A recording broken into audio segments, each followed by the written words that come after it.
নওগাঁর আত্রাই উপজেলাধীন বান্দাইখাড়া হাট এবং বাজার। তো বান্দাইখাড়া বাজারে রাস্তার উন্নতি প্রকল্পের কাজ চলছে। তো বান্দাইখাড়া বাজারের চিপাচাপি অলিগলি যত কাঁচা রাস্তা ছিল সবগুলো পাকা হয়ে যাচ্ছে। পাকা বলতে ইট পেরে ইটের ছোলিং দিচ্ছে, একে বলে হেয়ারিং রাস্তা। তো এই কাজটি সরকারিভাবে চলছে বেশ কিছুদিন ধরে, আরও অনেক দিন ধরে চলছে। আমি ভিডিও করব এই আশায় ছিলাম, সেই ভিডিওটি আপনাদেরকে একটু দেখানোর চেষ্টা করব। আপনারা সেই পর্যন্ত সঙ্গে থাকুন এবং পুরো ভিডিও জুড়ে দেখুন রাস্তা মাটি কেটে সমান করতেছে।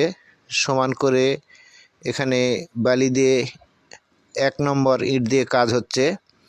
তো মাটি কেটে তুলে নিয়ে যেয়ে অন্য জায়গায় ফেলে দিচ্ছে। এরপরে বালি মাটি সমান করে নেবে, বালি দিবে, ইট পারবে। তো পুরাটাই আপনাদেরকে দেখানোর চেষ্টা করব। কাজ করতেছে আহাদ চাচা, হানিফ মিস্ত্রি, আরও অনেকেই কাজ করতেছে। এখানে বালির ঠিকই মারা আছে, এখান থেকে বালি নিয়ে যে রাস্তা দিচ্ছে, সেটা একটু দেখানোর চেষ্টা করব। বালি এবং ইটের অনেক ঠিকই মেরে দিচ্ছে। বিভিন্ন অলিগলি চিপাচাপি, বান্দাইখাড়া বাজারে চিপাচাপি অলিগলি পুরোটাই পাকা করবে ইট দিয়ে।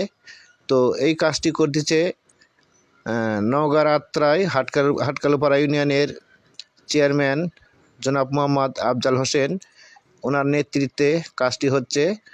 এখানে হানিফ মিস্ত্রি দেখুন বালি সমান করে দিচ্ছে, এখানে ইট পারবে। ইট পাড়াটাও আপনাদেরকে দেখাবো। তো এই এলাকার বাজারের কাজ করার জন্য বা উন্নতি হচ্ছে, সেই জন্য অনেকে খুশি।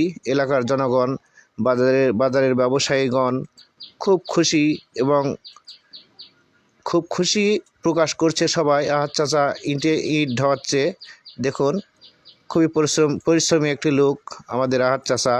সবার সঙ্গে মিলেমিশে থাকেন, সকল কাজে ইনি পারদর্শী। বিশেষ করে গরু জবাই করার জন্য আরও বিশেষ পারদর্শী।